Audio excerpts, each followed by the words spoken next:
Right, so in this video we're going to be looking at our second routine. So the previous videos have been about prepare, observe and move, which is moving away from a stationary position.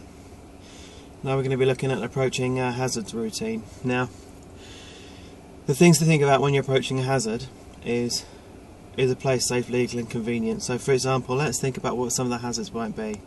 So a hazard, for example, if you're going to be pulling over to the side of the road, will be other vehicles around us, people ahead of us waiting to cross, people's at the mouths of junctions, again potentially crossing in front of us, and people behind us, people following us behind us or turning into the road that might be following us behind.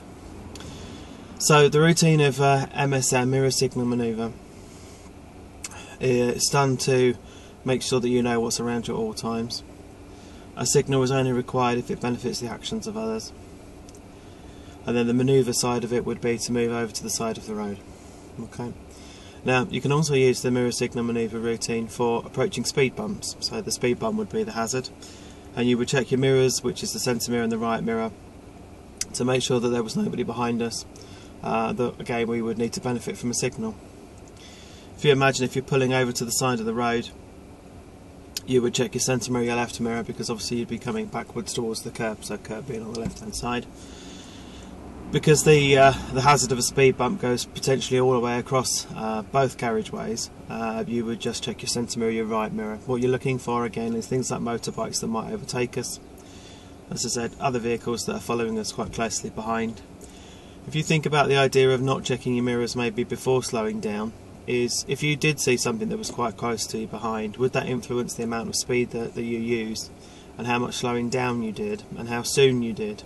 So for example, if you imagine there was a car really close behind, you could actually slow down in better time, so do it further away from the hazard, which would obviously limit the amount of impact potentially on the car behind, making it more safe.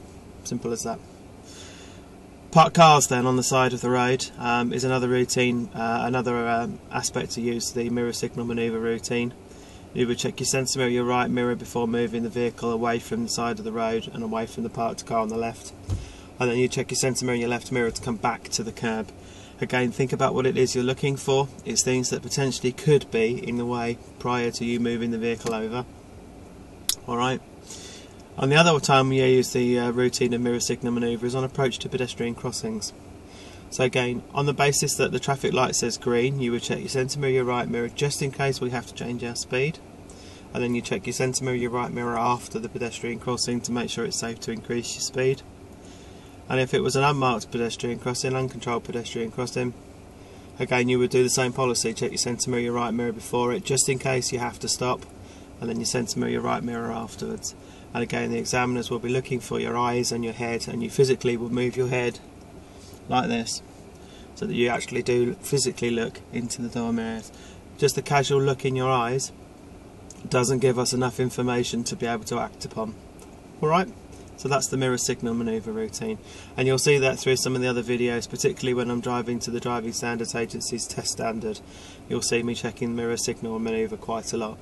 Like I say, when I'm moving over to the side of the road, when I'm overtaking parked vehicles, when I'm approaching speed bumps, and when I'm approaching pedestrian crossings. Alright, thank you very much.